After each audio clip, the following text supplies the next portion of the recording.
Good morning students. आज हम कक्षा 10वीं की ग्रामर का टॉपिक वाक्य संरचना के बारे में जानेंगे। वाक्य क्या है? शब्दों से बनी एक इकाई है जिसका कोई ना कोई अर्थ निकलता है। वाक्य में जो भी बात कही जाती है वो निश्चित क्रम में और स्वाभाविक गति से बोलने पर वक्ता का जो अभिप्राय है वो स्पष्ट करती है। जब भी कोई बात कही जाती है, बोलने वाले के द्वारा कही गई बात को स्पष्ट किया जाता है वाक्य द्वारा। जैसे नदी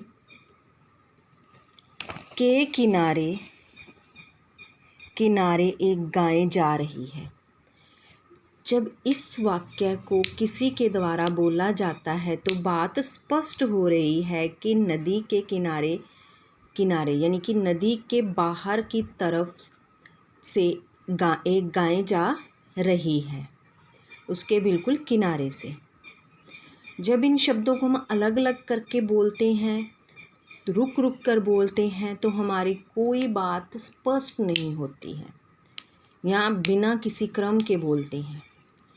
जब हम किसी क्रम में किसी बात को कहते हैं तो वो वाक्य है। जैसे राम खेल रहा है, ये एक वाक्य है। इसमें शब्दों को एक क्रम से लगाया गया है, व्याकरणिक दृष्टि से लगाया गया है। कर्ता, कर्म और क्रिया। राम कर्ता है, कर्म है खेलना, और क्रिया है रहा है। राम खेल रहा है, इससे बात स्पष्ट हो रही है। यदि हम कहें कि राम रुक गए थोड़ी देर के लिए, खेल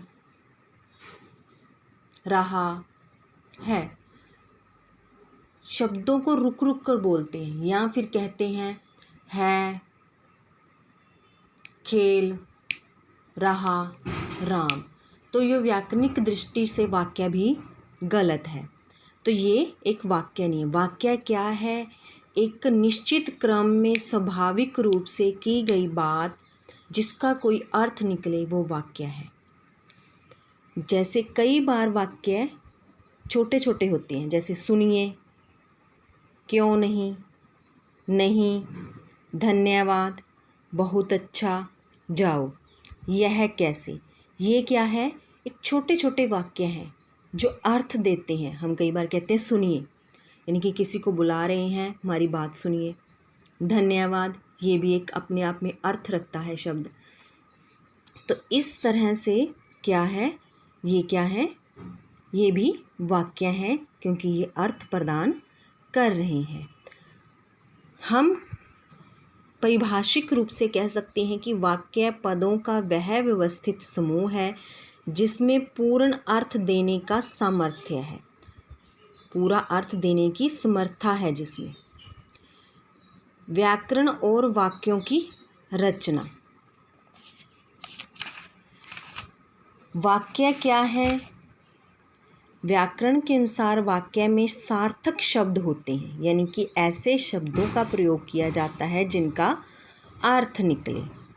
बोलचाल की भाषा लिखित भाषा से अलग होती है। सामान्य बातचीत में वाक्यों में आने वाले शब्दों की क्रमबद्धता पर ध्यान नहीं दिया जाता। कई बार हम सीधा ही बोल देते हैं, तो हम वाक्यों की जो क्रमबद्धता है, सीक्वेंस है, उसकी तरफ ध्यान नहीं देते। जा रही थी मैं जब, तब अध्यापिकाएं बैठी थी स्टाफ रूम में। कई बार हम बोलते वक्त ऐसे करते हैं, जा रही थी मैं जब, तब अध्यापिकाएं बैठी थी स्टाफ रूम में। तो ये क्या है? व्याकरणिक दृष्टि से वाक्य गलत है, क्योंकि बोलचाल में हम कई बार ऐसा कर देते हैं, लेकिन ये गलत है। हमें बोलते वक्त भी वाक्यों को की सीक्वेंस की तरफ ध्यान देना चाहिए। प्रधानमंत्री जी ने दिया था टेलीविज़न पर भाषण, अब हो गया बहुत, ये वाक्य तो हैं परंतु व्याकरणिक दृष्टि से अशुद्ध हैं। लिखित रूप में इनका शुद्ध रूप होगा, मैं जब जा रही थी तब अध्यापिकाएं स्टाफ रूम में बैठी थी। प्रधानमंत्री ने टेलीविज़न पर भाषण दिया। अब बहुत हो गया। ये सही वाक्य है। वाक्य के अनिवार्य अंग, वाक्य के दो अनिवार्य अंग हैं, एक उद्देश्य और दूसरा है विधेय। उद्देश्य में क्या होता है, किसी वाक्य में जिसके विषय में बताया जाता है, जिसके विषय में बात की जाती है, वह उद्देश्य है। विधेय, किसी वाक्य में उद्देश्य के विषय में जब कुछ बताया जाता है तो वह विधेय है। उद्देश्य क्या है, जिसके विषय में बात की जाती है। अमिता ने पत्र लिखा, ये क्या है, उद्देश्य है। विधेय इसमें क्या होगा, अमिता ने क्या लिखा, पत्र लिखा। ने पत्र लिखा क्या है, अमिता के बारे में बात हो रही है क्योंकि इसने ये काम किया है, तो ये पीछे वाला विधेय हो गया। वाक्य के दो हिस्से हैं, एक उद्देश्य और दूसरा विधेय, यानी कि अंग है, पार्ट है वाक्य के। उद्देश्य कौन सा होता है, जिसके विषय में बात की जाती है, यानी कि सब्जेक्ट। यहाँ सब्जेक्ट कौन है, जहांगीर। जहांगीर के बारे में जो बात की जा रही है वो विधेय है।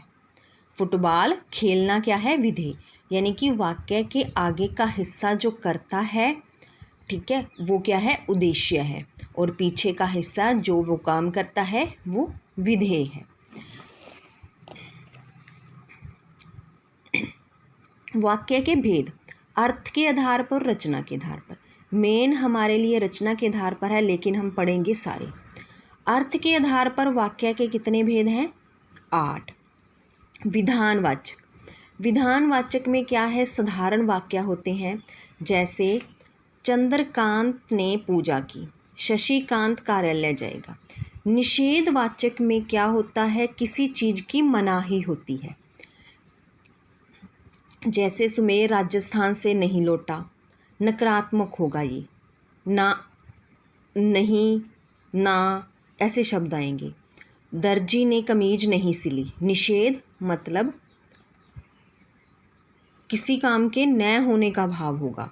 वर्षा नहीं हुई। विस्मय, इसमें हैरानीजनक आएंगे, जो कि भय, घृणा, हर्ष, आश्चर्य और शोक आदि भावों का के बारे में बताएंगे। फिर है संदेहवाचक। संदेहवाचक में क्या होता है, जिन वाक्यों से कार्य होने के प्रति संदेह और संभावना का बोध हो, एक संदेह हो, शक हो कि ये काम हो सकता है, तो वहाँ क्या है, संदेहवाचक होता है। जैसे शायद वर्षा हो, यह सड़क शायद गुड़गांव को जाती है, ठीक है, शायद आएगा इसमें ज़्यादातर, यानी कि हो सकता है, डाउट होगा, इसमें संदेह होगा काम के होने का। आज्ञावाचक, इसमें क्या है, आज्ञा, अनुरोध, अनुमति, आदेश और निवेदन आदि के बारे में पता चलेगा। जैसे पुस्तकालय में बातचीत मत करो, आदेश हो गया। यह फाइल प्रबंधक तक पहुंचाओ, ये भी आदेश हो गया। कृपया सम्मान समारोह में मुख्य अतिथि के रूप में पधारे, अनुरोध हो गया। जाइए जल्दी कीजिए, ये भी क्या है, आदेश है। हमारी प्रार्थना स्वीकार करें, ये क्या है, निवेदन है, ठीक है, जिसमें ऐसे शब्दों का के बारे में बताया जाएगा जिसमें या तो अनुरोध लिया जाता है, यानी अनुमति की जाती है, बेनती की जाती है, आदेश दिया जाता है या प्रार्थना की जाती है, वो आज्ञावाचक वाक्य हैं। संकेतवाचक, जिन वाक्यों से क्रिया के विषय में शर्त का बोध हो उन्हें संकेतवाचक कहते हैं। जैसे यदि बलराम कहेगा तो सुमिता गीत सुनाएगी। यदि बलराम कहेगा, शर्त है ना, तो ही सुमिता क्या है, गीत सुनाएगी। यदि मालिक पैसे देता तो राशन खरीद लेता। यदि आ जाएगा, यदि ऐसा होता तो ये काम हो जाता, यदि तुम परिश्रम करोगे तो सफल हो जाओगे, है ना।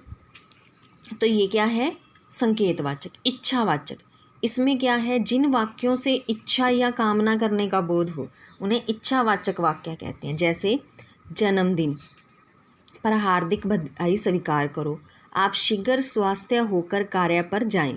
दोनों परिवारों में पहले सा प्रेम स्थापित हो। काश डॉक्टर समय पर पहुंच जाता। यानी कि एक इच्छा होगी, एक विश होगी, कामना होगी कि ऐसा हो जाए। प्रश्नवाचक, इसमें क्या है, क्वेश्चन किया जाएगा। संभव को लाने कौन गया है? क्या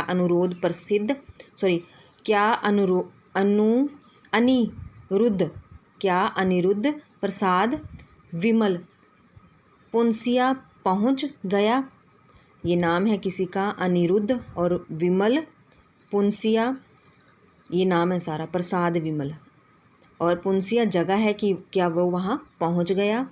तो ये थे अर्थ के आधार पर वाक्य के भेद और वाक्य के अंग। आगे हम अगली वीडियो में करेंगे वाक्य रचना के आधार पर किस तरह के होते हैं, कितने टाइप के होते हैं। तो आप सिर्फ इतना पढ़ेंगे, उसके बाद वाले हम अगली वीडियो में करेंगे। धन्यवाद।